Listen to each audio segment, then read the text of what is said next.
Aujourd'hui, je vais vous parler de la culpabilité. La culpabilité pour le chrétien, ses avantages et ses désavantages. Comment tu peux utiliser positivement la culpabilité et comment la culpabilité peut aussi être un piège. J'ai toujours dit que la culpabilité, c'était l'arme la plus redoutable du diable. Mais la culpabilité peut aussi te faire quelque chose du bien. Je vais vous donner 2 exemples dans le Nouveau Testament qui vont illustrer ces 2 types de culpabilité que je vais vous donner. Premièrement, je vais prendre l'exemple de Judas Iscariote. Judas Iscariote, l'un des 12 disciples de Jésus-Christ, qui l'a vendu à cause de la cupidité. Ce n'est pas le sujet, je ne veux pas entrer dans les raisons de sa trahison, mais je vais vous parler de sa culpabilité après avoir vendu le Fils de l'homme.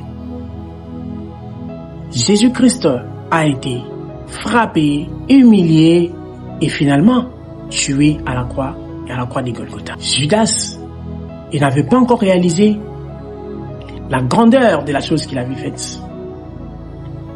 Mais quand il a réalisé, il était culpabilisé. Il n'était pas prêt à vivre avec ça. Il est allé se pendre à cause de sa culpabilité. Deuxièmement, je vais parler de Simon-Pierre. Simon-Pierre a renié Jésus 3 fois avant que les coqs ne chantent.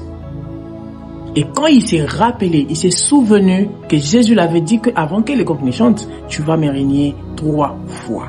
Simon-Pierre était culpabilisé. Et là, on parle du 2e type de culpabilité. Sauf que la culpabilité de Simon-Pierre l'a conduit à la repentance.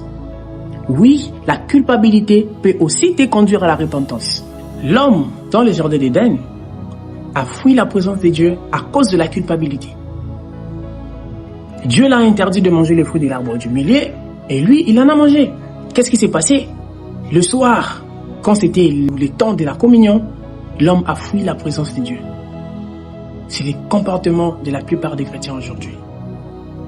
Dès qu'il se passe quelque chose, tu fuis la présence de Dieu à cause de la culpabilité. La culpabilité t'a fait fuir la présence de Dieu. La culpabilité de tes actes t'a éloigné de Dieu. Tu ne vas plus à l'église. Tu n'es plus capable de prier à cause de la culpabilité.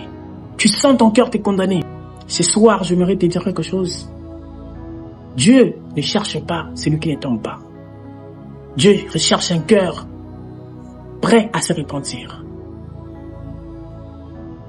Comme l'a fait Simon-Pierre. Un cœur prêt à se repentir comme l'a fait Simon-Pierre. Que tes péchés ne t'éloignent pas de ton Créateur. Et que cette culpabilité soit pour toi l'alerte dans ton cœur. Que cette culpabilité te ramène à la repentance. C'est ça que Dieu recherche aujourd'hui. Que le Seigneur vous bénisse. C'est votre frère Victor Peter.